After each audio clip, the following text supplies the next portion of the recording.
The Summer Games Minute, brought to you by Mass Mutual.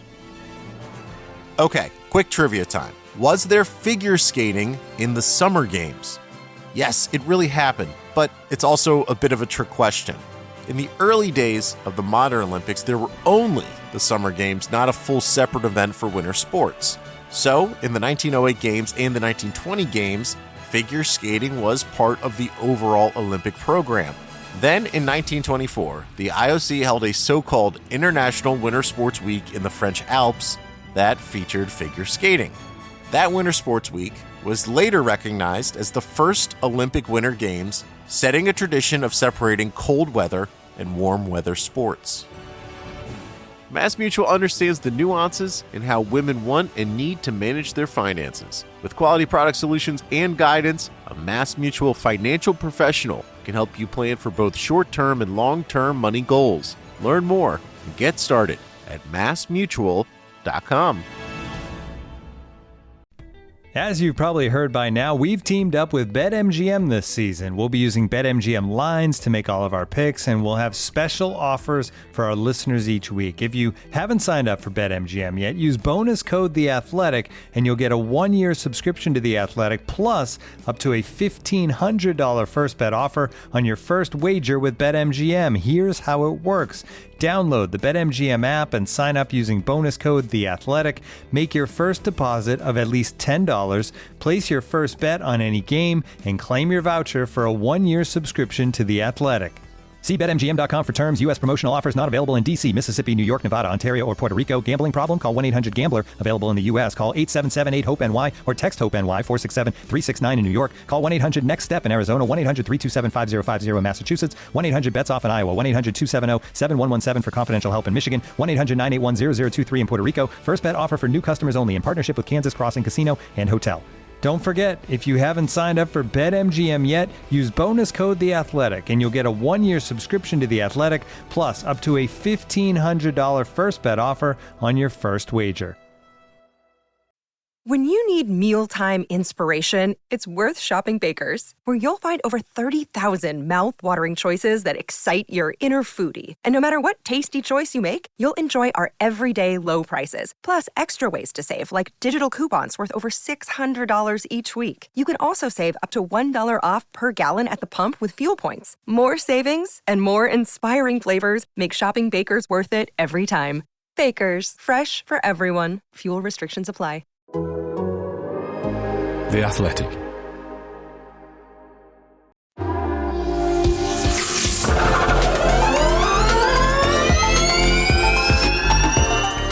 Porsche Precision crowns Wehrlein in London. Big cat strap renders Kiwis flightless. Resurgent Rowland docks at Docklands.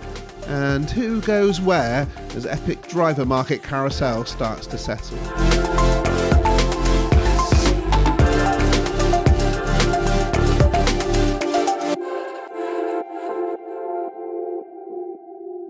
Hello and welcome to the season finale Formula E podcast from the race. Joining me as always is our intrepid Formula E explorer, safe from the badlands of the East End, Sam Smith. And we've also got a couple of very special guests coming up. Sam, how you doing? Enjoy your time over in Excel? I always enjoy Excel. I think it's a fantastic event. Really great place to host a race. Looks like it'll be the penultimate one, which is a shame. But yeah, savouring it as we do it. I mean, fantastic place for a finale, and what a finale we had. I mean, I don't think it could have been more dramatic. Really, it was always brewing up to be something special, and it delivered. So yeah, great memories of a really buzzing weekend in the East End. Well, we're going to get stuck into exactly what happened shortly, but first of all, let's hear from someone who might be celebrating from the weekend. So, joining us today, we are delighted to have Formula E Season 10 World Champion Pascal Wehrlein. Pascal, has it properly sunk in yet when you hear yourself described as the World Champion? I would say just the title still sounds super cool and a bit unusual. So I have to get used to that. So obviously you've got a young family, but did you allow yourself to have a little bit of a celebration on Sunday night? Yeah, a little bit, but not too much, to be honest. So, yeah, we had this gala on Sunday evening, which, yeah, took until I think 11:45, so quite late. And then we went 1 or 2 hours into a bar with the whole team and celebrated a little bit. But the thing is that, I wanted to wake up early the next day and spend time with my daughter because they were there the whole weekend. And yeah, as you can imagine, I didn't have a lot of time with them. So I wanted to make sure I'm fit for the day and fit to have breakfast all together. So yeah, I was awake again at 8 in the morning. Oh, well, there's plenty of time before the next race to get some really proper celebrations in. Yeah, exactly. And then when I'm home, I mean, I will for sure have a party at home and also will have more time in Weissach to celebrate. I'm pretty sure there are things coming into place. So this has been quite a long journey for you guys. You know, when Porsche arrived in Formula E, the expectations, the level of success were incredibly high. But it's taken a little while.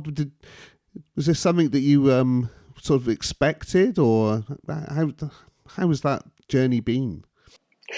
That's a good question, actually. Probably when I joined the team, I would have hoped, or I would have expected it probably to arrive earlier. I think there was a season which was that chaotic season where 15 drivers had a chance in the last race or last weekend to still win it. I think that was season 7 probably. There we had a fair chance on the last weekend as well. But to be honest, this year for me feels like the first time that we would also really deserve to win the championship. And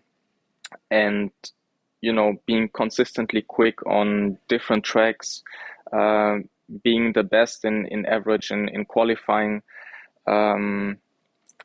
multiple race wins. I think this season we really made another step, and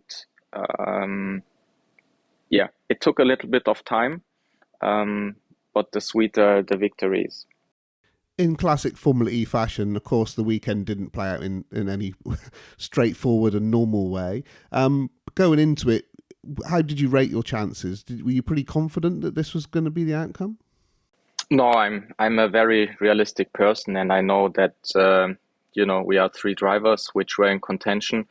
I knew that I was 12 points behind Nick and equal with Mitch on points, and I also knew that Jaguar is usually super quick in London, and London is probably not one of our best tracks, but still, coming home from Portland, my full focus was on London, and I said myself every day, it doesn't matter what the odds are, it still feels like it's completely in our hands. We need to have a perfect weekend. We need to execute it perfectly. But I always told myself that I can do it. But in the end, like I said, I'm also realistic, and I know that we are 3 super quick drivers, which would have all deserved it. Now, in that final race, it came down basically to a head-to-head fight between you and Mitch. Could you see that he hadn't correctly activated that attack mode when you were following him? No, I didn't see that. My team informed me, and I asked a couple of times if they are sure during that lap. But to be honest, I think there were a couple of situations in the race which really opened the race for us and gave us or just increased our chances each time. And I think the first important point was when I overtook Guenther to be in 3rd position, and then I had both Jaguars in front of me. Still not a very comfortable situation, but it's already better because I'm close now. I'm there. And then I think what everyone could have expected happened, that they tried to make a gap for the attack mode and not lose position, which then was not the case when they took the attack mode for the second time, Nick. And that was, the situation we targeted in the pre-race meeting, to split the Jaguars and to be able to fight from there. Luckily I could save a bit of energy and build an advantage there. Tried hard to overtake Mitch once it got pretty close and we had contact. I think then there was a safety car, and we know it. Mitch and myself, we didn't take the attack mode yet. I think Nick was already out of the race then. So for me, it was still like I had to attack. I need to get past him, because the 7 points difference would be, you would get in that race. It would be too much for me to, to lose the championship to him. So I knew if we were first and second, I need to pass him. But as it came then, after the safety car, it got pretty close that we would manage to get our tech modes done. So actually I also asked my team there, are you sure that we would still be able to finish our tech modes? And they said, we are able to finish them, but it will be pretty close, so we need to make sure to get it. Because on the other hand, if we both would have got a penalty, I don't know what it is, 30 seconds or whatever, we would be out of the points, and I also would have won the championship. So there was also in my mind, like, I just wanted to know what the current situation is. But the other thing is then taking the attack modes, that also allowed Rowland to pass us. And then also that was actually a more comfortable situation for me, because the difference on points between second and third, and Mitch was second, I was third, and Ollie was in P1, would have put us equal on points, but I had more race wins. So I knew already, okay, that is a more comfortable situation. If I can put in the fastest lap, I win the championship by 1 point. And I think that was quite realistic, because I was 2% up on energy, so I had more pace in that race. So it just unfolded a bit more our way in the end, and then also him missing the attack mode enabled me to pass him then anyway, and we were free to go then. Pascal, the challenge, or one of the key challenges in Gen 3 racing, has been how you use the handcooks, how you treat them, especially in qualifying. It's very tricky. What was your methodology? Because you seem to be one of the drivers that got the best out of the handcooks and getting them in the right window for qualifying especially. I wouldn't say that, it was easy to understand and to extract the performance out of the car over one lap. It was more like hard work and a lot of effort, because last year actually it feels like our season didn't go our way because of poor qualifyings, and that was something we really spent a lot of time and a lot of effort in the off season to understand, that to get better there and make it work, because I really feel like we lost our season and our championship last year due to poor qualifying from mid to end of season. And definitely we've made a huge step there. I would definitely say it's not one area, it's a combination of many things. It just clicked, and I'm very happy about our performance this year in qualifying. I mean, I don't know what the average number in the end was, but it must be something around 4 points something, maybe 5 points something, where last year it was almost 10. So just in average, this year, every race we started 5 positions further ahead than we did last year. And I think that is crucial. Well, Pascal, we know you've got a very busy day of media interviews, so we thank you very much for your time for joining us. And once again, congratulations on a very hard-earned and very well-earned World Championship. Thank you very much. Sam, great for Pascal to be able to find some time in his hectic media schedule to have a chat to us there. Over the course of the season, worthy champion, I think we would agree. Yeah, I don't think you can dispute that. He did a great job. Good consistency. I mean, not perfect. This wasn't a sort of a Van Dorn style consistency streak from a couple of years ago, but it was still extremely good. I mean, I think the defining feature of how he built it was really the improvement in qualifying pace and performance. Yeah. I mean, that was evident, really. And, the fact that he was able to be in, I think it was 13 duels from 16 races is pretty phenomenal. That he was pretty much the best qualifier. I think Jev was kind of equal with him on average, but that just set it up. Jev in that car to having done as well in qualifying as he did. Absolutely, yeah, absolutely. I think we'll sort of major on what Jev achieved with that car in a separate season preview, won't we? Preview. But certainly, I know Pascal. It's been a long season, mate, but yeah. Did I say preview? Review.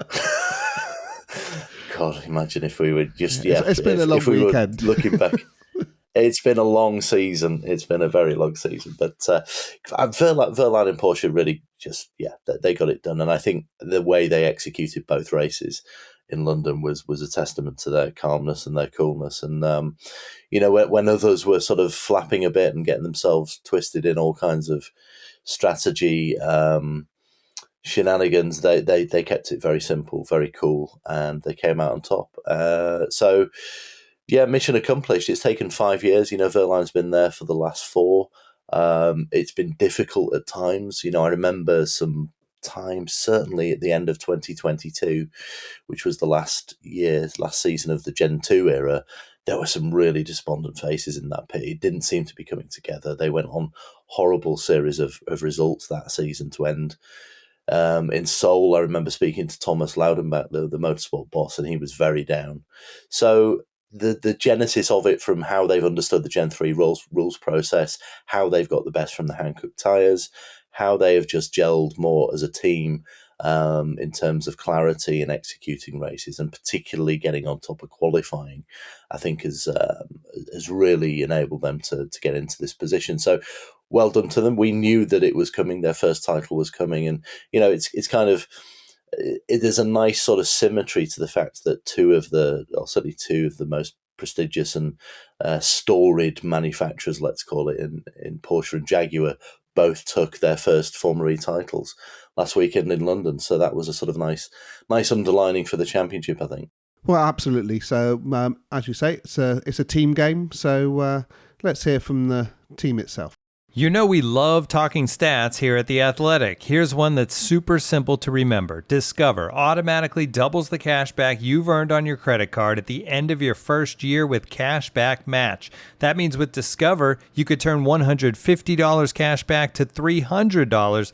That's right. You could put it towards some memorabilia you've had your eye on, or treat yourself to a premium sports network. You earn, and Discover doubles. See terms at discover.com/credit card. We'll get back to the pod in a moment, but first of all, let me tell you about Grammarly. Email, Google Docs, Slack, you write across multiple platforms and places during your workday, so delivering consistent, high-quality communication everywhere is key. Grammarly is an AI writing partner that helps you get work done faster with high-quality writing for better projects, proposals, presentations, and more. Best of all, Grammarly works where you work, so you can get more done no matter what tools you use. As a journalist and podcast host, I'm constantly writing and rewriting copy and drawing up scripts. It's part of the job, and Grammarly helps make it faster. It's got some really cool features like tone suggestions to help you strike the right balance between direct and friendly in work emails. Plus, Grammarly has a ton of other great features like advanced spelling, grammar, punctuation, and conciseness suggestions to ensure your writing is professional, mistake-free, and clear. Get AI writing support that works where you work. Sign up and download for free at grammarly.com/podcast. That's GRAMMARLY.com/ podcast. Easier said, done.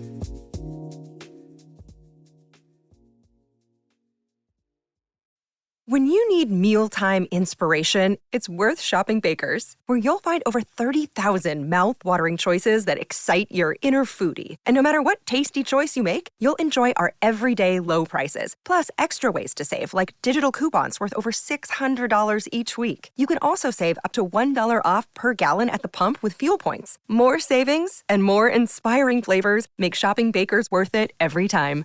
Baker's, fresh for everyone. Fuel restrictions apply.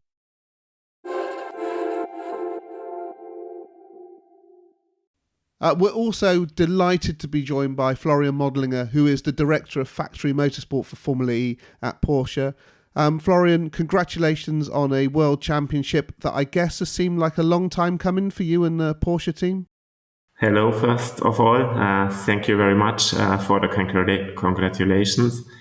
For sure, Porsche and the whole team worked very, very hard to achieve the first World Championship title for that brand in Formula E. And now it's finally been achieved. How are you feeling? Is it sunk in yet? I'm a guy, I think I will realize in the next days. First of all, I'm very happy for everyone involved, for Pascal, for the whole team, but clearly also for the brand and also the board.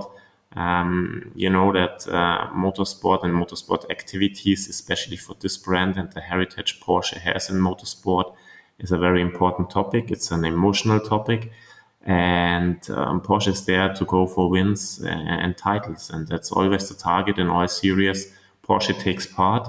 And now the first World Championship title in Formula E is secured, and I'm really, really happy and proud to be part of that team. Now, it's often said that the teams themselves care more about the team's championship than the drivers, but that's not really true, is it? I'm a guy, I would like to have always all titles. I think that's clear. We want to win. We want to have also, we were fighting for the team title. We were fighting for the manufacturer trophy. But to be fair, it's a sport. Sport is always also dedicated and down to the single individual persons, and it's clearly a driver championship. And when you see also which reach you can create and what is for the fans the most important topic, they are fans of the drivers. Some are for sure also fans of a make, of a brand, of a team. But clearly, when you see also now the media coverage, in the center, in the middle of everything is the drivers' World Championship title. But nevertheless, for us as a car manufacturer, which we are, next year the manufacturer trophy will become a manufacturer World Championship. Our target will be again to fight for this title and also to collect the team's title. That's our target. But we are very, very proud that we have the second year in a row driver on our Porsche 9NX Electric becoming world champion. Last year, Jake Dennis, and today, this year, Pascal Wehrlein for our factory team. Now, it wouldn't be Formula E if things were done simply, but the way in which the Pascal won the title over the weekend, I'm sure you would have preferred it was a slightly more simpler route to the title than the one you ultimately had to endure. Yeah, in Formula E, it's never simple or easy. The competition is so close. And especially the hard fight and challenge the Jaguars with Mitch and Cassidy gave us this year. It was so close, and then coming all down to a last race where the three title protagonists start in the top four, and after some laps are in the top three, and the guy who will win the race and finish in front will get the World Championship title. It's not an easy task, and for us it was not easy at all, because when you see after the first corner that you have the two Jags leading the race, our target and job to do was to keep the pressure up, to do no mistakes, and to go for it when the opportunities are there. And there I have to say big respect and a big thank you to the whole team and to Pascal, how we executed this weekend, how Pascal under this pressure, executed perfectly. And I think that's our strength, and what attitude the whole team showed. That's one key factor why we got this title. Formula E famously limits the amount of information that the teams have, so you don't really always know where the energy levels are except for when they broadcast them. How tense is that for you when you're trying to work out all the permutations and combinations in the moment while all this is playing out around you? Yeah, you're for sure always waiting until the message comes up and you see where you are compared to the competition. But how the race unfolded and how the Jaguars were driving. And after the move Pascal did against Maxi Guenther and was sitting in P3, we were on a good way and we were calm and quiet. What we did not expect, if we have two Jaguars in front, we had a bit of a different strategy because we knew it will be tough in the second half of the race, and we need to play it hard at the end and use the energy we have to make the move stick on track, similar to what we showed on Saturday. What we did not expect and had to adapt quickly was that Nick Cassidy was behind Pascal, taking the second attack mode, and we could split the Jaguars, and that was a key move in the race. We did not expect this. They made it there a little bit easier for us, and this present was well taken. Yeah, you must have been delighted when you saw their tactics on that.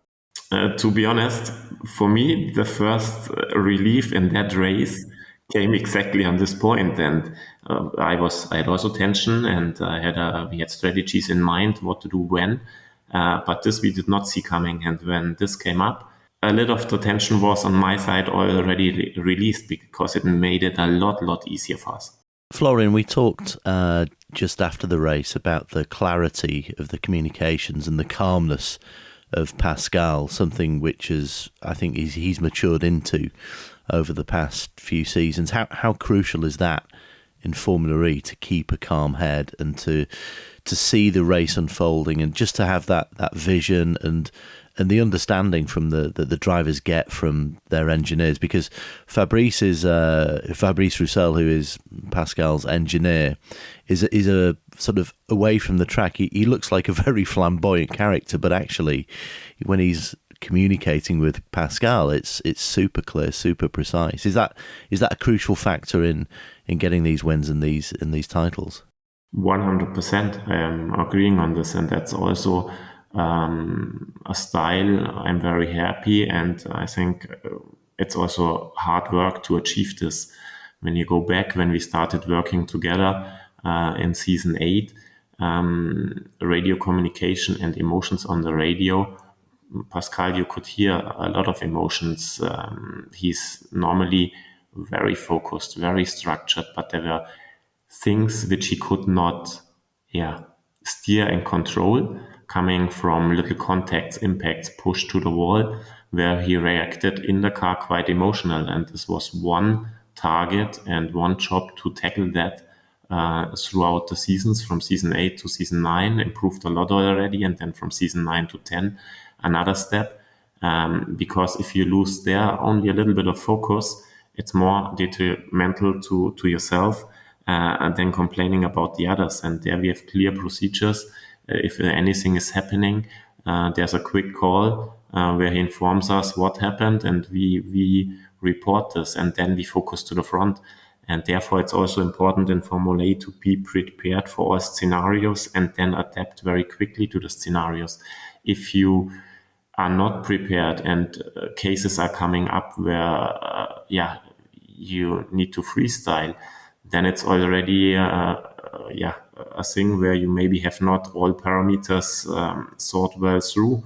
And also for the drivers, if plan A is changed to plan B, C, or D, they need to stay calm. They need to have the trust in the team. We need to have the trust into the driver that they execute what we ask them.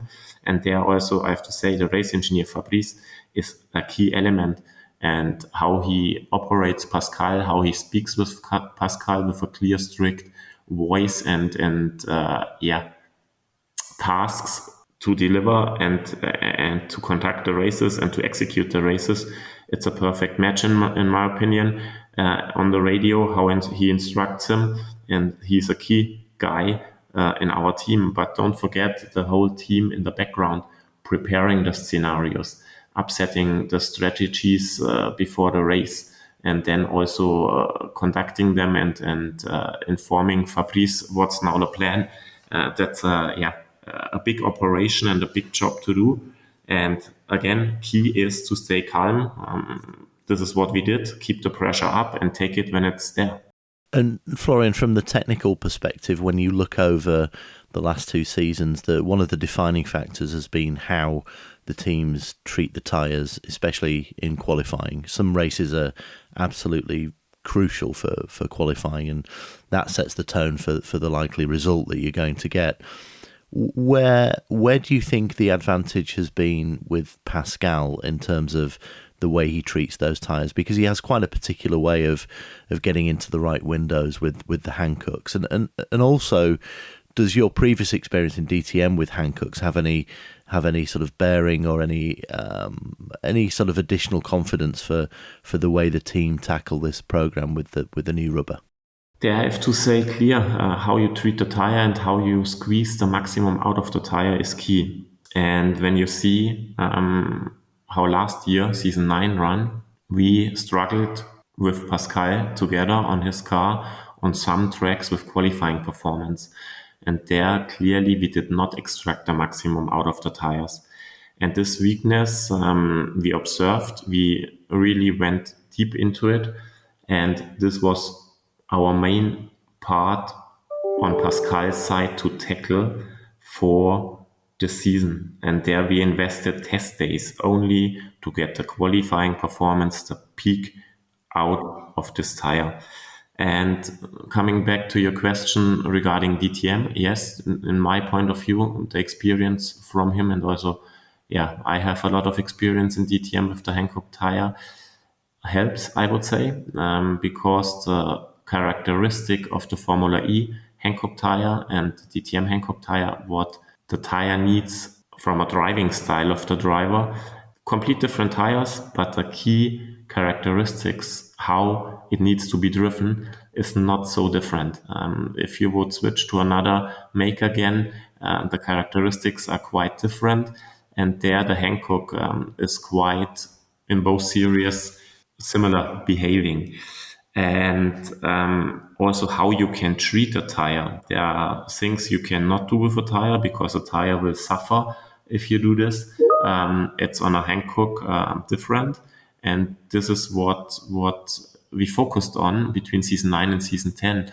And I remember the first test after season 9 where we tested with Pascal. And already in the morning, it made click. We had 3, 4, 5 runs. And after these runs, he knew exactly what to do on that track. And then my question was, I have also to report to my boss. And after this test, I said, for me, the chance is 85% that this job is already done. We need now to go testing and repeat this on 2, 3 more tracks where it could be critical. We did this, and Pascal showed also on these tracks, it made click. This means he now knows exactly what to do with the tire.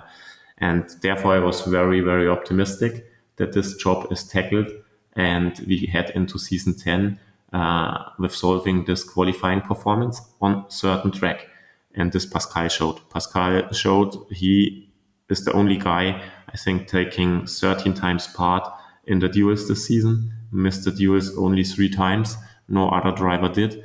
And from average qualifying position, I need to check. It's very tight between Jeff and Pascal. But these two were the outstanding ones in the qualifying performance. And therefore, this box is ticked and the step is made. And therefore, I'm very proud of Pascal, the whole team, and how we tackled this weakness. Florian, when you look back over the season, between your two drivers, 7 wins, 8 if you include the one that got away in Mazzano, yet at no point did your drivers share the podium. I guess that one shows how competitive it is in Formula E, but also the amount of more progress it's possible for the team to get as you aim for those teams and manufacturer titles next season. Yes, and that what you said, together having a podium with both drivers, this is what we did not achieve, but we achieved 7 wins, which is a new record in Formula E. No team did 7 wins before, where I'm very proud of. And when you see with the Jake Dennis win in India, our Porsche 996 Electric won 8 races out of 16. This means 50% are won by us with our package, which is a fantastic achievement. And I take myself a bit because I had a speech to the mechanics and to the team in Shanghai in the second race where I said, I will be happy today if both are in the top 4. And they went P1 and P4. Maybe I should have sat there to do a double podium because this we missed this year. And a double podium clear is the target, what we want to have. But we want to have also the other titles. We want to go next year. We have a manufacturer world championship. That's a target to win this one, but also the team's title to get this one secured. These are the targets. Our target heading into the season was to be able to fight for all 3 titles until the very end. This we achieved, and to come out with the drivers' world championship title for Pascal Wehrlein is amazing. I'm very proud, as I said before, of everyone involved in this project. Well, Florian, you're experienced enough to know what motorsport is like. You're at the top of the tree, top of the perch, but everyone's going to want to knock you off that now. Yeah. The competition's going to be super strong next season. We have this different or this modified, upgraded Gen 3 package with the Gen 3 Evo. Do you see a similar hierarchy in the sense that your chief rivals will be Jaguar next season, or do you expect the likes of Nissan and the Stellantis brands to up their game so you'll have multiple competitors over a season in the next campaign?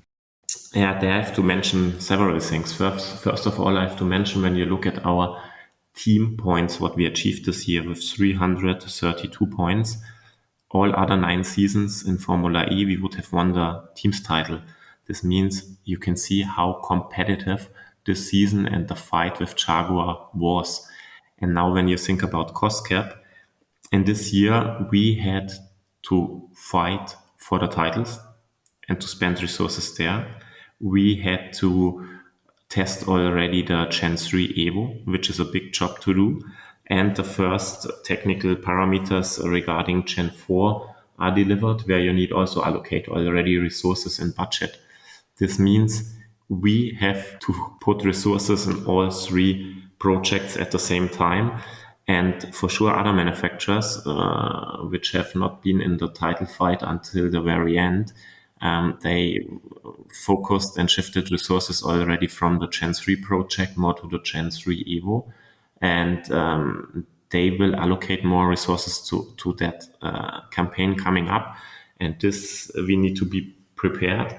And also when you see the tire, bodywork is different, aero balance will be different, the tire will be a lot different, a lot more complex. Maybe also driving style of different drivers, the whole driver performance in the field will be maybe a bit reshuffled. There are big chances that the order in Formula E gets a reshuffling in the upcoming season. But clearly our target is we don't want this. We want to avoid this. We want to stay this tiny bit ahead. And there our focus is on it. It's a big challenge to do. As you mentioned, it's even harder, I think, than being, I would say a bit of dominant this season. To stay there with the cost cap on top, it's a big, huge challenge. Now, obviously, there's a little bit of a gap before Formula E resumes with the new car. Are you going to have time to at least relax a little bit and enjoy the spoils of having finally won this World Championship first? First of all, we will have next week 1 day or 1 hour where we will celebrate with. I hope it's a bit more than 1 hour. No, it's allocated 1 hour where we will have with Porsche Motorsport, with the whole Porsche Motorsport family, really a chance to review the season and that everybody can also participate on the success. And the rest is, again, hard work. We are going the next week's testing. We will have different programs in the different parts of the team. This means mechanics will have other weeks to relax than the engineers because different tasks are coming up. Me, myself, I will now push 4 or 5 weeks fully through, and then I will relax a bit beginning of September a week. But in Formula E, with a new Evo coming up, the new generation already coming up, you can never really relax. You need to see where you can charge the batteries a bit and then perform again. And this we do. We do also this very focused. We plan when the mechanics can go to holiday, when the engineers can go to holiday. And that's also a time-consuming process. But I think everybody can now enjoy these moments, enjoy the feelings, also celebrate with their families at home, because the families are also a big part of it, supporting us, being a lot of time away from them. This, I hope my guys will enjoy, the whole team will enjoy. And then I'm looking forward already in the next weeks to go testing again and to prepare for season 11. Well, I hope everyone takes full advantage of their allotted 60 minutes. And they're brilliantly well done, and huge congratulations. And I'm really looking forward to see the efforts at which you're able to go to in defending those championships. So thank you very much for joining us, Florian. Thank you very much, and have also a good rest. Yeah, Sam, as you said, 5 long-ish seasons for Porsche winning that. I remember when they came in, the assumption was that they were just going to wipe the floor with everyone, but it's proved to be much harder for them to win that. And I think you can tell from his reaction how much it meant to them to finally clinch this. As the factory team, I know that Andretti did it with their power unit last year. Yeah, I mean, Jaguar and Porsche came in with a lot of sort of baggage of different kinds, didn't they? A lot of heritage in the sport, particularly Porsche and what they've achieved in other strands and other disciplines of motorsport. There is a big assumption that they will walk in and scoop up all the trophies and take them home with them. That didn't happen. Quite a lot of twists and turns. I think it's not a particularly it's not a really sort of vibrant topic of conversation, but the financial rules, the restrictions that teams and manufacturers have on what they can spend, I think challenged Porsche in areas that it didn't challenge other manufacturers. It's a complex business, and I think in terms of the structure of Porsche and how they're made up, it made things very challenging for them on a sort of an overall level.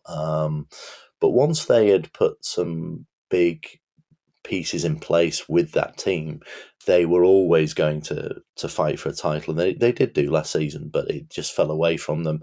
The fact that Andretti got there first in terms of a Porsche powertrain winning a championship with Jake Dennis last season would have been not a difficult topic of conversation, but awkward, I think, in some respects. And I don't think it's any surprise that we've seen the manufacturers generally get the better of their customers pretty much in every case this season, apart from the apt Mahindra Access. Everyone else has managed to beat their customer teams fairly conclusively. So that apart, I think Wehrlein has been exceptional this year. I think he has matured immeasurably.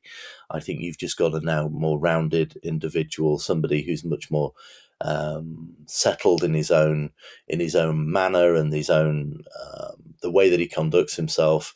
I just see a driver more at peace with everything that's going on around him and how to get the best from what he does. He's super quick, he's super clinical, and he's now got that calmness. I can't remember the last time that I heard a overly angry or emotional Wehrlein on a radio, and that used to be commonplace in motorsport, in motorsport generally, but particularly in Formula E.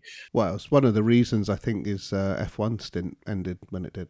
Possibly, yeah, that's interesting. We got a piece on that actually today when we're recording this, which listeners will be able to look back on and try and get an understanding of his journey throughout his career, which has had spikes of tremendous success, obviously with DTM, and now with Formula E. So as a career racing driver, he's one of the the top end performers and achievers. But obviously, Formula One's a separate topic, and that was raised actually at the press conference after the race on Sunday when he became champion. Oh, sure, he's delighted by that. Well, he didn't bite. He didn't bite on it, and really, nor should he. He's in the moment. He's winning He just won a world championship. Leave him alone. Exactly. Yeah, but it doesn't stop us asking, does it? I mean, not. No. Every story needs a bit of context and a little bit of a backstory too, and that's part of pretty much most of the drivers in Formula E, that they have these backstories before they got to Formula E. But from his point of view, yeah, he definitely deserved it. I think Mitch Evans and Nick Cassidy had made errors this season. Everybody makes errors. It's just to what degree that they're made. And we'll come into that a little bit anyway with the Jaguar drivers. But certainly Wehrlein, I can't remember a really significant error this season of his own doing. He had issues with some other drivers. I think Misano was a bit messy for him, wasn't it? First race, as far as he could go. He got that puncture from Bird, which we thought at the time might be a sort of defining point of potentially losing the championship, but it didn't turn out to be. And punches what might have proved defining ultimately, but we'll talk about that in a minute. Well, true, but from Wehrlein's point of view, 2 super clean races in London. He made the decisions and he made the overtakes possible with that one on Evans and on Saturday, and particularly with Guenther in the early stages of Sunday's race, and they were vital. They were crucial to get some track position and put the emphasis on harrying the Jaguar drivers, but also using them as sort of holes in the air and banking some energy. And it just played out beautifully for him. And it got a bit hairy at the end with the late attack modes and whether he had time to do them, but they managed to achieve that too in the full sort of the heat of the madness that was unfolding, and dramatically in that great final stage of the race. So good as Wehrlein and Porsche's performance was, it wouldn't have been possible without Jaguar somehow managing to shoot off both of their feet. I think it might be fair to say. Although, in fairness to them, winning the team's championship just deserts for the quality over the course of the season. But how did that unpick itself quite so dramatically, Sam? Well, yeah, first of all, it's when you have 2 drivers of very similar pace and ambition in the white heat of a title battle, it's actually almost a nightmare scenario. So they were in obviously a very strong position running 1 and 2. I think it's important to also mention what a phenomenal job that both of them did. Mitch Evans getting that pole position on Saturday and that runners-up position to Wehrlein, put himself right into the title contention after being 12 points behind, as was Wehrlein. But then Cassidy's performance on Sunday, he went on this almighty roller coaster all weekend, had this brake-by-wire issue, which is was possibly a legacy of some contact the day before, possibly from Stoffel Vandoorne. It's still to be, I think, absolutely understood if that was the case. But Cassidy's performance in qualifying was a genuine mouth-open moment. Somebody who's missed laps of the season. Oh, if not Formula E, it was that good.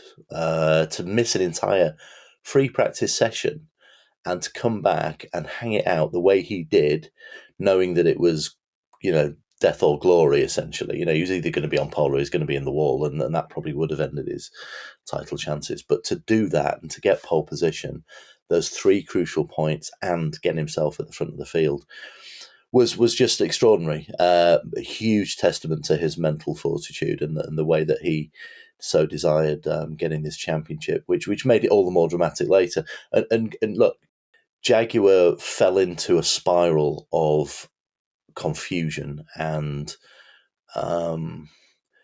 disorganization. That sounds like a mid 90s indie band. Well, it was pretty dark. If it was definitely gothic. Let's say that. I mean, it got dark. It got very dark. They just got into this spiral of trying something different.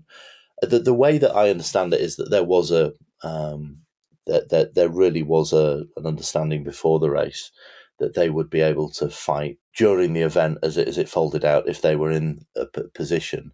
But of course, at the same time, they have to be sure that they're in a position to win the team's title, because for Jaguar overall and the bigger picture of Jaguar Land Rover and why they're in this, that was a crucial part of the weekend. So it's how do you delineate that team quest with the ambitions of the two extremely focused and ambitious individuals in the cars. They just so happen to be the same age. They just so happen to be childhood friends. They just so happen to have a burning desire to win this race within the same team. So it's kind of like, it's a bit of a, I don't know, it's sort of a bit Jeffrey Archer, isn't it? It's like a Jeffrey Archer novel of burning ambition to do it. I'm pleased to say I've never read a Jeffrey Archer book. Same I'll take your can't word stand for the it. guy, but it is of that sort of ilk. I think what really confused things was that a decision was made, obviously, for Mitch Evans, or a request was made to Mitch Evans to back up and to get a gap, or to create a gap to Cassidy at the front of the field, so that Cassidy could take his first attack mode, and then a logical plan, right? Well, a plan that they've deployed this season, right? We saw it in Monaco, but as James Barclay and the driver said to me, there's a big difference between a race, any old race at the start of the season or midway through the season, and a title decider. There's a different set of pressure parameters and all kinds of things, and especially so when your nemesis and your title rival has got through onto the back of you after taking Guenther, which was a crucial part of the race. So the presumption was that would transpire, and that then that Nick Cassidy would do similar, and that they would then be, in an ideal world, would then be free to fight in the final stages. But it just, if Wehrlein would have been in 6th or 7th position, that would have been much more achievable. But he wasn't. He was in 3rd now, and he was banking energy behind the rear bodywork of Mitch Evans at that stage. So there then seems to have been a sort of a confused state and a panic state seemed to get into what was going on. So Joseph Rocker, who is engineer of Mitch Evans, and Phil Ingram, who is the engineer working with Nick Cassidy, appeared then to be in consultation with each other outside of the sort of wider strategy group, is what seemed to be happening here. And the request was made to Mitch Evans to back up, and they were working on this possibility, but there was concern from Cassidy that there wouldn't be enough of a gap, and so it proved, and he lost the position to Pascal Wehrlein, and then all of a sudden, the big cats were split. And was genuinely furious about it. He was. The question that I had was, what pushback was there from Mitch Evans? And if you go by the communications, which obviously we logged as we were listening to the radio, it went like this, and I'll read it. I'll read it verbatim here. Ingram says, "So Mitch has been told, but he's pushing back on the plan." Cassidy says, "Yes, I can see that. Now I've just wasted energy. So what are we doing?" Ingram says, "Watch him. I'll keep you posted." Cassidy, "Yeah, I am. He's on my arse. I've just wasted energy here defending. This is why I said be smart." This is a small part of the transcription of that conversation from the Cassidy side. So there was an attempt at choreography that essentially hurt both drivers here and started a real descent into the spiral, which ultimately lost them both the championship. And it got more complex from there, obviously, but that is essentially the basis of how the Jaguar drivers lost the championship. They could have got it back. I mean, Cassidy was looking okay later on, but then, of course, all hell broke loose because he'd fallen back into the domain of Rowland, Da Costa and others. A sad way, really, for Cassidy and Evans's and Jaguar's season to end, because they'd been so brilliant up until that point. I think there will definitely be some beating themselves up as the debriefs all around this take place, but they shouldn't really, should they? I think it's one of those where, in the heat of the moment and when the adrenaline's flowing, I mean, both drivers were almost catatonic with anger afterwards, and I completely understand that. Absolutely, yeah, absolutely. Mitch Evans was. I actually attempted to speak to him when he left the pits to go to the press conference and was sort of shooed away, which is, again, completely understandable. And, no one bears grudges for not wanting to talk to anyone at that stage. He was still trying to gather. If we all did that, we'd probably never speak to most of the drivers we've met again. No, and we'd have multiple facial injuries as well. So anyway, once the thoughts had been collected, he was no less angry, and was questioning his own team and the strategy that played out, and with a great deal of justification, I think.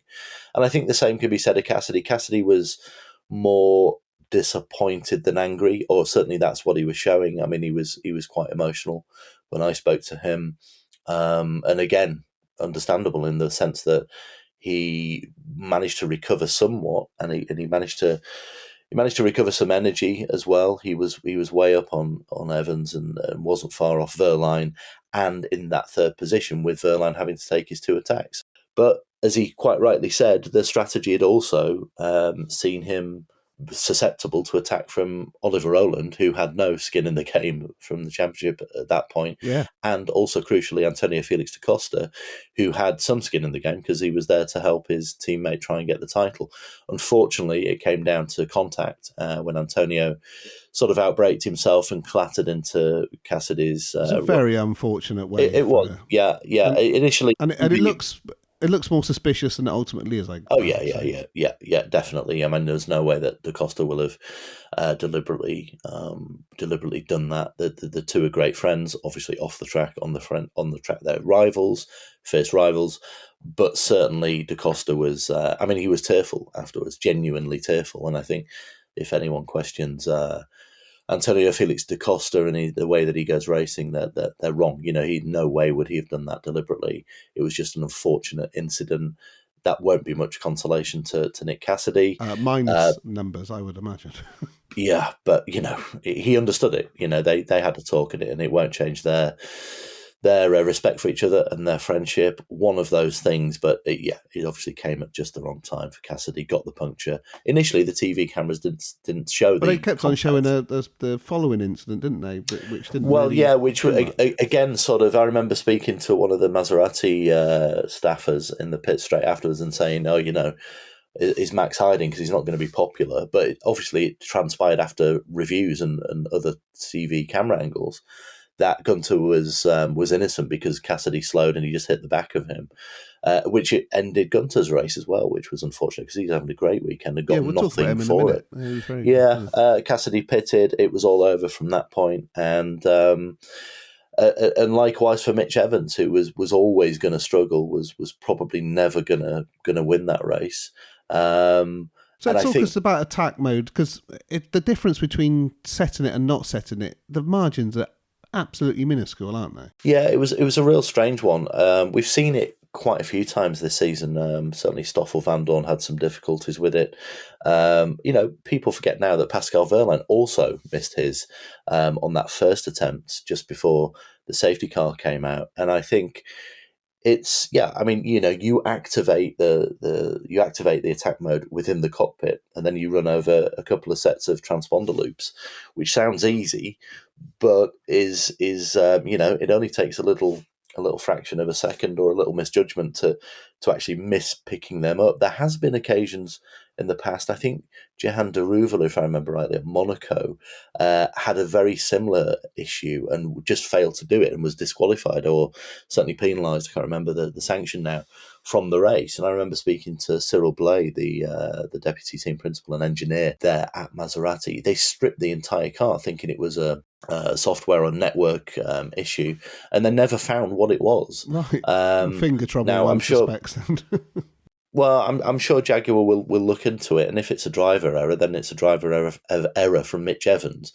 But in his mind, the much more burning and pressing matter last Sunday was the fact that he was always on the back foot because of the issues centered around the strategy, and he had lost an incredible amount of energy from his targets as well. I mean, he was just always on the back foot. Towing the field around, right? Exactly. He's in no position really to win that race, I think, even if he'd have got the attack modes, because everyone else had just had so much usable energy left. And also the fact that once he'd taken his attack mode successfully, because he missed it twice, he only had a certain amount of time to the checkered flag to use it, so his pace had to be adjusted so he could make the checkered flag. Hence why he finished so far behind Rowland and Wehrlein in that. So he did well to hold on to third, given how slow he was ultimately. I think he did. Yeah, Buemi was right in his tail, wasn't he? I mean, it was like a massive,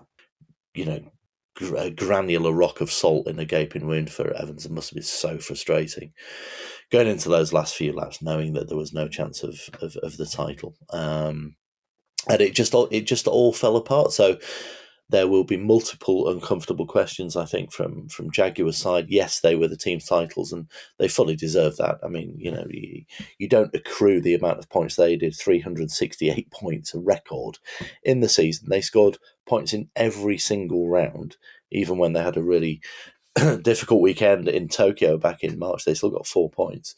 And yeah, that's fully justified, and congratulations to them.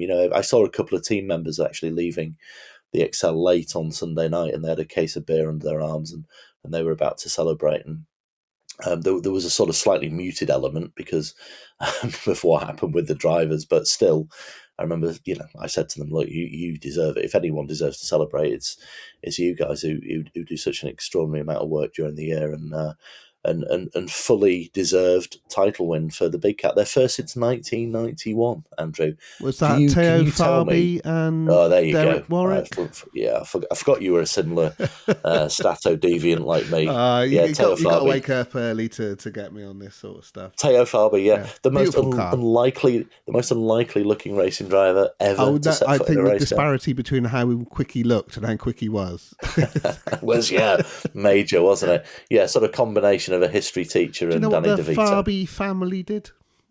I do, and I told this to James Barclay actually last weekend that they had a multinational talc company. Correct, yeah. Oh, talc mining or something. Talc mining, yeah. There you go. That's made the whole podcast, hasn't it? Yeah. Talc and powder magnates. Talking of frustrations, I guess. Final race of season won by Ollie Rowland. What could have been had he raced at Portland? Well, this is a question he dare not ask himself, right? I mean, yeah. I mean, honestly, I don't think he would have actually won the title, but he would have been in the conversation. And don't forget those 18 points he lost in Misano, because they calculated the energy. Well, if you had the 18 points back in, I think he's right in the. He would have been. That. Yeah. He would have been right there for sure. And Portland, who's to say what would have happened? Could he have got 20 points? Could he have got 30 points? I think if he'd have got north of 30 points, then certainly he would have been right in the title challenge there. But at the same time, as he rightly told me just before London, that there was never any expectation that he would be anywhere near the position he was in the championship, and nor Nissan in the team's title as well. I think they've done such a fantastic job. Oliver has brought just a new definition to that team and what they can achieve. He's repurposed what their ambition is for next season, I think, now. Yeah. And I think there's a genuine thought in their heads that they can challenge for championships in 2025. They've already done a number of days with their Gen 3 Evo car. I spoke to their team manager, their team director, Dorian Wazron, I think is the way to pronounce it. He'll probably pull me up on that when I see him next. But Dorian was saying that the combination of Oliver joining the team or rejoining the team, and the fact that they have now got a different organisational structure, a different base, the way that they're working with Viry Châtillon, the Alpine base is much more efficient, and the way that they are, the way they're progressing is above and beyond, I think, their own pace of what they thought they would be. So, yeah, there's some big expectations now, and I think they can be met, particularly with Rowland. Sasha Fenestraz is a different topic, which I think we'll look at later on. Yeah, we'll probably talk about him when we do our season review. It's the disparity between teammate performance there. By which time I think it will be known, whether he's still with the team. Yes. It's a genuine 50-50 at the moment, even now after the season. But we expect this week or early next week for his future to be outlined. After another difficult season. Bohemia ended the year with a high, third and fourth places, easily his strongest weekend of the year. Are we seeing a resurgence of the FEOG? I don't know if I go that far. It's been, he did a fine job in London, got that third place. Was leading the race, wasn't he, for a number of laps? Yeah. The interesting question, just short term for me, was how Envision did or didn't assist Jaguar in that race. That was quite a topic of conversation. Certainly not overtly, right? Not overtly, and the feeling was not quite as much as they might have done last season, and that might just be a legacy of a slight change in the warmth of that relationship on certain levels. It's definitely still there, obviously it has to be, because Envision have another 2 seasons of working with Jaguar at least. So it needs to be managed properly. I think certainly Mitch Evans felt that he didn't get the help that he might have expected from Buemi in that race. But yeah, Sebastian, at the end of the day, he's under no compunction to actually help Evans overtly. He's in the race for himself, and if anyone needed a big result, it was Sebastian Buemi. Got a second place in Mexico at the start of the season. Needed a big result. I think his future at the team is resolved. He will stay next season, but it wasn't always the case. So I think it was just in time, from the sense of just picking the team up and getting some big points, and ultimately elevating Envision from 8th to 6th, which is at least some respectability after a very, very difficult season. Yeah, it's not the greatest title defence, though, is it? No, and in the context of them having the best car, possibly the equal best car on the grid. When you've got one of your drivers, Buemi, going into the last 2 races of the year, 10 points off Nico Muller in arguably the least competitive car on the grid, then something's gone badly, all right, hasn't it? Yeah. But they've pulled it back, and a combination of Buemi and teammate Robin Freins' points over the duration of the last few races has again, put a bit of respectability onto their final results. Talking about Freins, given the very, very serious hand injury he suffered before, fears that he might have done it again. He sent me a picture of his incredibly bruised and battered left hand, wasn't it? Yes, it was. It was the same hand that he injured at Mexico last year. Worrying moments, actually. Was listening to his radio, and he was obviously in some pain, and it just had this, this horrible sense of deja vu. And again, this topic of hand injuries, Edo Maltara tweaked his hand too in his incident at the weekend. And, something has to be done about this. The FI are looking seriously at the gloves and at... there's got to be a way with all the technology we have now. Look at the suits they have in MotoGP and stuff. There has to be something. Yeah, certainly Sam Bird and I think of course, a few we others. saw it in IndyCar as well with Rossi breaking his thumb. Yeah. Luckily, it was sort of a clean break, which sounds grim, but it meant it didn't screw up all of those ligaments in his hand, which can often happen as well. Yeah, certainly Sam Bird tested some at Portland. I think a few other drivers have tried them out. They're not perfect, but I'm sure they'll be refined and used in conjunction in the future with a better steering system on the car, and one that just doesn't snap the steering wheel out so violently and smash your hands against the tub, because that's what happened. But, Robin came back. I mean, there were fears that he'd have to be replaced by Joel Eriksson for Sunday. That wasn't the case. He spent a couple of hours in A&E on A&E in the East End on a Saturday I'm sure night. he loved that. I bet that was a fantastic experience for Robin. Oh, my. One can only imagine. Yeah. He'd have been asleep, though, wouldn't Probably. Yeah, he doesn't need anaesthetic, does he, Robin? He can just go straight to Tucker's. I think Freins did a really good job on the Sunday, considering the sort of numbness or the pain or whatever he had on that paw, and I think he got 7th in the end. He qualified 5th, so it didn't take too much shine off him. So yeah, good points again. Some points again for Robin after a strong Portland, and the assumption is that there will be no change now at Envision, but I don't think it's like 100% done. I think it's the likely scenario there that they'll stick with what they've got. And we'll see how that plays out. Yeah, we'll do a bit of a rundown of the driver market in a moment. A couple more people, I guess, worth shouting out.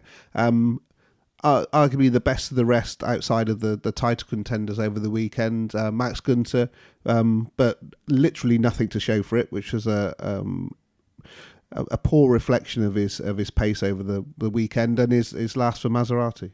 Yeah, that's right. Really unfortunate because he deserved deserved certainly 2 podiums at the end of the day, didn't he? I mean, superb job on Saturday, and he was looking extremely strong and may have even fancied a crack at Wehrlein in the final stages. Was decent on energy, looked super quick, and then had of all things a gearbox failure, which is extremely unusual in Formula E, and that put him out. And then the next day again was in a good position to claw away at a podium in that race and hit the back of Cassidy as we described, and that was it. It was game over from a steering point of view for Guenther in his final race for Maserati. And you look back at his 2-year stint with the Trident, and yeah, you can't argue with his 2 wins in Jakarta last season and Tokyo this season. I mean, when he's on it, he is unbeatable, and even when he hasn't got everything together, he's still a podium contender, which is, I'm sure, one of the key reasons why Jay Penske and Phil Charles have got his signature on DS Penske contract, which hasn't been officially communicated yet, but has happened, and he's got a couple of years, I think, at least from that deal. And Jean-Eric Vergne and Max Guenther. I'm looking forward to seeing that. That's combustible, isn't it? That's going to be real fun to see how that goes. And I don't think there'll be much between them because Guenther's super good. Yeah, but in fairness, he's in qualifying. You can't knock Jev's performances this year, and actually, given the package that he had, I think he's had a very strong season that's just lacked those sort of moments in the spotlight because the package hasn't really allowed him to. Yeah, agree completely. And actually, consistency this year has been really good for Vergne, even though he's not been able to extract everything out of that DS E-Tense 23 design. He scored in every race bar 2. The only 2 races he didn't score were Tokyo and the first race in London at the weekend. After getting knocked about a fair bit, I think Vergne is still champion material. I think that a hat-trick of titles is still possible in his career. He's now, 34 now? He's still got a good few years left, I think. Easy. And the other ones worth mentioning, a couple of the Mahindra-powered guys, both of the factory Mahindra teams, 4th and 5th, they're one of their strongest showing. They've ended the season in a really positive manner, haven't they? Oh, brilliant. Absolutely brilliant result for them. When you consider where they were this time last year, which was nowhere, they have pulled things around massively. This result felt as though it was coming. You were at Tokyo, Vida Bean, you saw the potential of that car, even though they didn't get a result for a disqualification afterwards. But Mortara was, he was on the front row of the grid, and he was consistently in the top 6 throughout that race. Yeah. And there's been flashes as well. Berlin, super strong, got pole position. And De Vries has come along. He's exactly how I thought it would go for Nick De Vries, in the sense that first half of the season, finding his feet, looked a bit anonymous. But second half of the season, he's looked like he can get a result. And I think the combination of that and some of the new personnel they've brought in, especially Jeremy Collinson, who came from Maserati MSG, has really transformed the picture there. And they've got now much better processes, much better handle on this powertrain. But the fact is, it's their last race with it. I was half expecting them to have a sort of ceremonial burning in the back of the pits or something for that car, because it's been a real tricky project for them. But absolutely fair play to get what I reckon, which I think is their best combined result since Gen 1. Believe it or not, since Marrakesh. No, Marrakesh 2018, which is season 4. Okay. Yeah, season 4. Which must have been Rosenqvist and Heidfeld, I think, probably. Superb day for them. Didn't quite back it up on Sunday, but it was a bit unfortunate the way that Mortara got shoveled out of the race, particularly. But a great way to end the season. Good morale boost for Mahindra as they go into their Gen 3 Evo test and development program next week, I think, is when they do start doing a bit of testing. Okay. And the other Mahindra-powered driver that I'd want to talk about, Nico Müller, who, when we do our season review, I might make a case for him being the driver of the season. A brace of 6th places. He's performed absolute miracles in that car. Yeah, extraordinary. He was 52 points. He was only 9 points off the top 10, which, when you consider the difficulties with that Mahindra powertrain and the way that Apps have had to go through so many difficult days, really tough days. They're none tougher than Cape Town last year when they didn't even get to the starting grid because of a problem. They had multiple issues last season. Last season wasn't even a season for them. It was like an extended test session throughout sort of 9 months. It was a really tough time. They got on top of things much more this season, and that's reflected in Nico Muller's performances. To get 6-point scoring results. He was within probably 3 meters of getting a podium at Misano and just got overtaken by Cassidy. And then to end the season with 4-point scoring positions, 3 of which were top sixes, and dual representations in qualifying is absolutely phenomenal. And when you look at the context of how conclusively he beat still a quick and experienced teammate in the shape of Lucas Di Grassi. That wasn't even close. It is. Yeah, you're right. I'm sure I'm going to do a top 10 of some description. There's no way you're not doing one, I'm afraid. I'll try everything in my power to get out of that nightmare. Yeah, then good luck in the Valencia test explaining your position. So. That was always my favourite. Now here we go. Why did you put? Why aren't you making any kind of contact with me for 4 days? Oh yeah, it was the bloody top 10. Muller, Muller has to be in the top 10. Obviously, it's just where you put him. I think certainly top 6 would be when you weigh everything up. A superb season for Nico Muller and Abt Cooper, of course. Not the biggest team on the grid. Resources not as great as obviously a lot of the factory teams, the manufacturer teams, but they punch massively above their weight, and they can be proud of everything they've done this season for sure. And I think there's no surprise that Nico Muller is a man in demand in the Formula E grid, and he fully deserves it. But let's see, next season he'll be in a much more competitive car. We think probably with Andretti, although I don't believe it's absolutely signed and sealed. If he is in that car with a Porsche powertrain, it'll be super interesting to see how he gets on, because there's still some question marks over him for sure.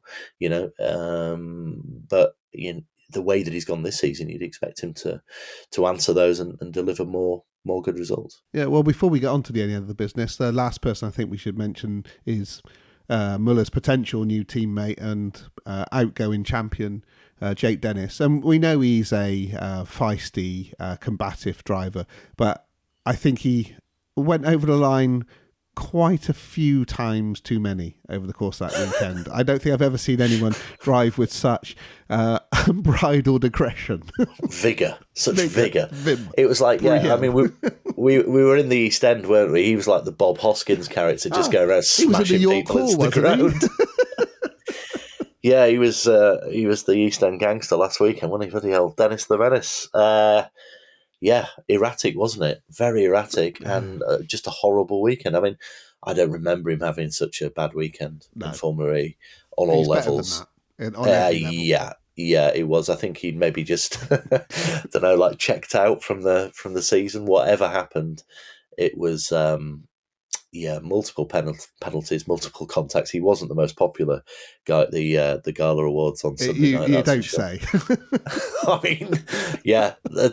I think he's bought that though, hasn't he? Over the last few seasons, he's bought a reckless, hideous weekend. I mean, I think he will want to forget about it just as much as the people that he hit. And not much to say really, apart from I think it's an anomaly. I think most drivers have weekends like that, more some than others. But I don't remember Dennis ever having that much action over a weekend. So very much an anomaly, and one he'll just want to forget about and crack on with preparations for next season. Indeed. Right. Well, before we sort of wrap up for the year, the driver market seems to have pretty much settled now. You've mentioned a few of the things that are going on, but so what do we know and what do we suspect? Yeah, driver deal. So what we know is that Max Guenther is off to DS Penske. Like I said, it's not been officially communicated, so let's say it's how can we put it? Very good pending sources, yes. Yeah. Pending via very good sources. Yeah, that's happening. He's going to be Jean-Eric Vergne's teammate. What isn't good lineup? That yeah. It is, yeah. But that's very strong, Combustible, very good. strong lineup. I think that they, if they can improve on their Gen 3 package with the EVA, then they're going to be very capable of joining Jaguar and Porsche next season. Stoffel Vandoorne and Jake Hughes looks like they're going to be partners, teammates at Maserati Interesting MSG lineup next season. Yeah. It is, yeah. I think there's a lot of surprise that Jake Hughes has left McLaren, but he has. And we expect this again. This is nothing has been confirmed or official. I think in Van Dorn's case, I'm not sure it's 100% done. I think it's agreed and that he has a deal in place, but I don't think it's absolutely signed yet for admin reasons or other reasons. So is that's he not still sticking with Peugeot in the wet? Well, the presumption would be that he is, because obviously that would make sister sense, brand with the Stellantis, the mothership there with DS and Maserati. So that looks likely to happen. Jake Hughes, we believe that he again will be representing the Trident next season, which will be fun. The big question marks now are primarily whether Envision do stick with Fraught and Buemi, and I think that is more likely than not at this stage, which is a bit of a reversal of what was permeating the paddocks back. Is this just a lack of other viable options now? I think it's more to do with the fact that the deals that were already in place with those two drivers and the performance clauses and the other admin within the contracts, that it was, it just makes it easier for everybody that they do continue for next season. The big question there is obviously the clash that still remains between WEC and Formula E in July of next year when Berlin and Interlagos clash. But I do believe that certainly in Buemi's instance that there is more scope for flexibility when it's let's call it a non-pre-Le Mans race, if you know what I mean. That actually Spa is much more detrimental to the health of the possibility of missing a WEC round because of the importance of pre-Le Mans testing and getting everything in place for that big race. I think Frines isn't as nailed on as Buemi in continuing with Envision, but I think it's almost done. I think that France will be in that team, alongside Sebastian Buemi next season. I expect that to be confirmed in the coming weeks. The other big question mark is Sasha Fenestraz. We touched on it at the top of the show. Sasha Fenestraz, by his own admission, has had the most challenging season of his career. He knows that and he's working on it, and he's hoping that he gets another chance with Nissan. There's two ways of looking at it. Conservative Japanese manufacturer who really pride themselves in loyalty and want to stick with their employees. And the other one is, if you look at the points table, it's not pretty, because Nissan would have been a guaranteed third if Sasha Fenestraz had turned up this season and would have got more than the 26 points that he got. Yeah. He is behind in terms of scoring. He's behind Edo Mortara, Norman Nato, Jake Hughes, Sam Bird, and Nico Muller in what you'd say are much more inferior cars than his. So it's not pretty reading. The statistics don't lie. The data doesn't lie. He has been absolutely smashed to pieces by Oliver Rowland this season, and it's tough. It's really tough to look at that and to digest it, especially for him, obviously. But he'll have an honest conversation with Tommaso Volpe, I think, this week, and the decision will be made. The question is, if it's a negative decision for Sasha Fenestraz, who will replace him? There aren't many drivers left out on the Probably market. left with a rookie, and as we've discussed before, one of the hardest, if not the hardest, championship in the world as a rookie. Possible. The other option is to go back to someone they know and trust, even if it's for a season. Yeah. And if there's one man who's good for a season, Andrew, it's Norman Nato, who may lose his seat at Andretti. That was funny. That was bouncing around. Yeah, well, Tiago Montero was looking fairly animated at the weekend in London. Lots of meetings and lots of things going on. If Norman Nato left Nissan on good terms, and he is well liked there, so that is one possibility. There could be a complete wild card as well. Teo Pourchaire isn't doing much these days, is he? Unfortunately, after a complex IndyCar business affairs going on with McLaren. Yeah. So, I'm just putting that out there. They will have looked at that, I think. But I think experience is paramount. And I think putting somebody alongside Oliver Rowland, they need to be guaranteed to bring some points home. Sacha Fenestraz hasn't been that this year. But does he deserve a second chance? He's young, he's ambitious, he knows the team, he knows the cars, he knows the racing. If he can put the season behind him, I think it makes a lot of sense to give him another go. Yeah, I just suspect that they will value that loyalty and what he's done before. Anyway, calendar update, sort of. More of a track update than a calendar update. Saudi venue changing? Yeah. This is something that's been mentioned for a while now, but it's sped up considerably in the last few races, that there will be, or there could be, a different track layout for the Saudi races next February, I think they are. Yeah, mid-February next season. It appears that the building work in the Diriyah circuit may be so expansive and so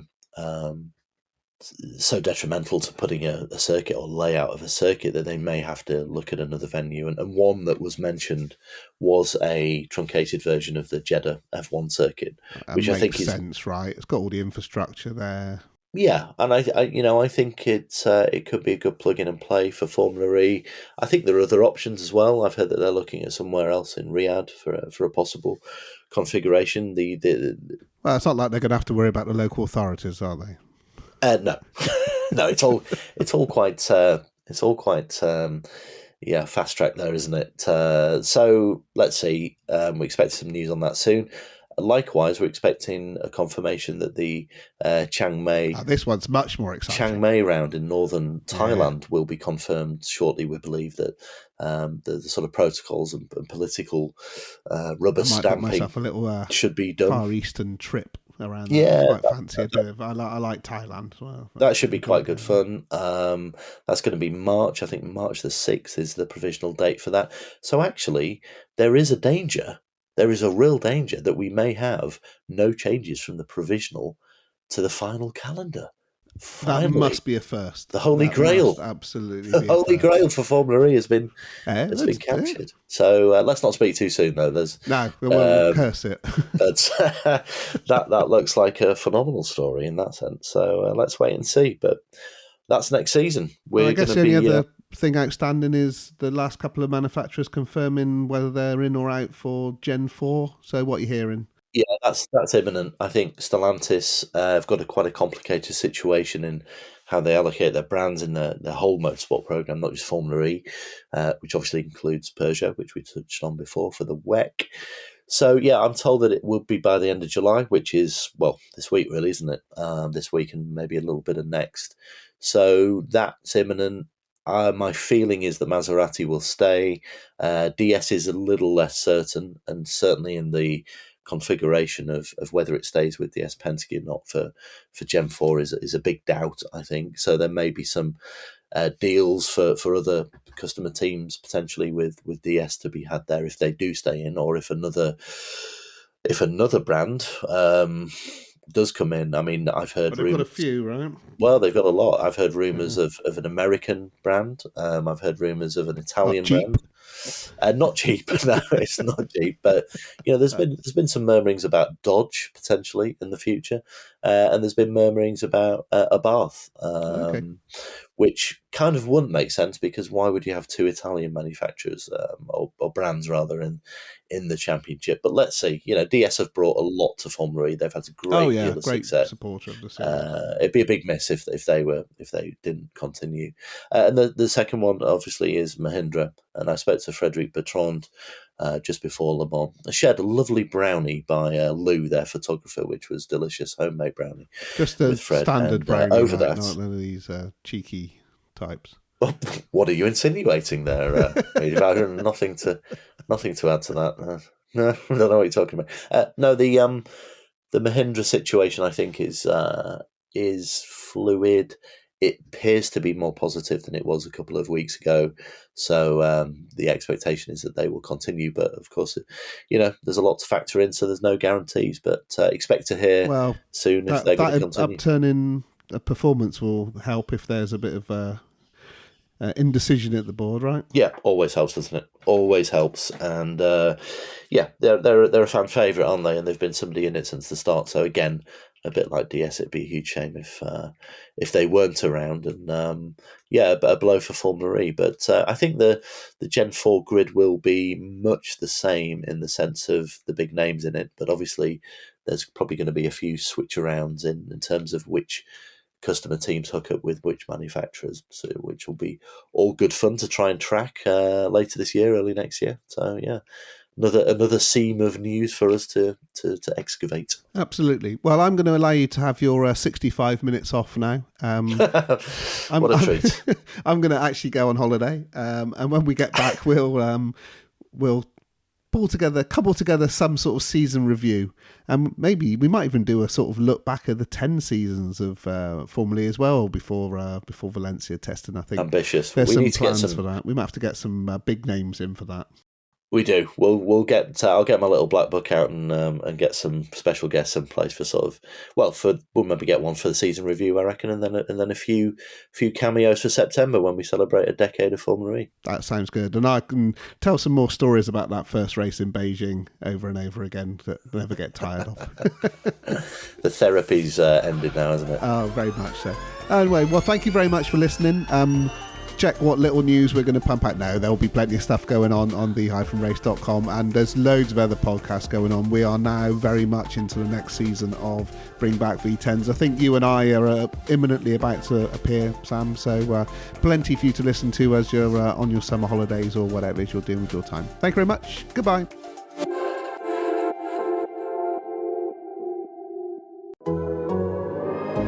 The Athletic.